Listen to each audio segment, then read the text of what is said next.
অপরিচ্ছন্নতা সহ নানা অব্যবস্থাপনার কারণে কুয়াকাটা সমুদ্র সৈকতের প্রতি অনাগ্রহ দেখা দিচ্ছে পর্যটকদের। সৈকতে পোশাক পরিবর্তনের ব্যবস্থা না থাকায় সাগরে নামতে গিয়ে বিব্রতকর পরিস্থিতি সহ হয়রানির শিকার হচ্ছেন পর্যটকরা। পর্যটন নগরী কুয়াকাটার এমন সমস্যা সমাধানে পর্যটক সহ ব্যবসায়ীদের দীর্ঘদিনের দাবি থাকলেও আজও তার সুরাহা হয়নি। পটুয়াখালী থেকে জাহিদ রিপনের রিপোর্টার জানাচ্ছেন শরীফুল ইসলাম।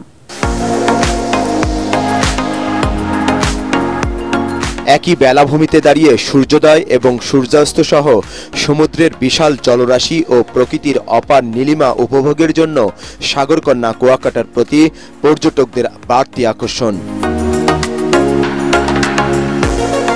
কিন্তু নানা অব্যবস্থাপনা এবং অপরিচ্ছন্ন সৈকতের পাশাপাশি সাগরে নামা পর্যটকদের মূল্যবান মালামাল সংরক্ষণ সহ গোসল শেষে পোশাক পরিবর্তনের নেই কোনো ব্যবস্থা।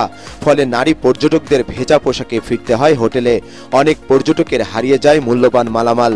তো আমি মোবাইল রাখা যে কোথাও নামবো এরকম কোনো লকার এখানে নাই, এই জন্য নামতে পারছি না। আমাদের যে কাপড় চোপড় রাখার জন্য যে একটা স্টোর, ওরকম কোনো স্টোর নেই।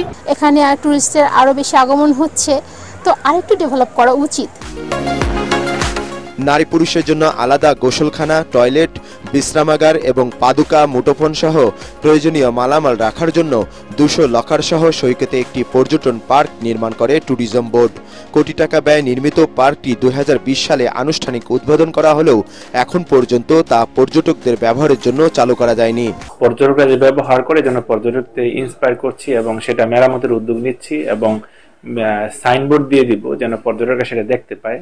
আর যে জায়গায় পর্যটকদের আনাগোনা বেশি, যে জায়গাগুলো পর্যটক মুখর থাকে, সেখানে নতুন করে চেঞ্জিং রুম এবং সেফটি লক করে দেওয়া হবে। পদ্মা সেতু চালুর পর কুয়াকাটায় পর্যটকদের আগমন বেড়েছে বহুগুণে। পর্যটনের এই খাত থেকে রাজস্ব বেড়েছে সরকারের। তাই অপার সম্ভাবনাময় কুয়াকাটায় আসা পর্যটকদের সুবিধার্থে দ্রুত গোসলখানা এবং লকার সুবিধা নিশ্চিত করার দাবি পর্যটন ব্যবসায়ীদের। Bureau report, ATN Bangla.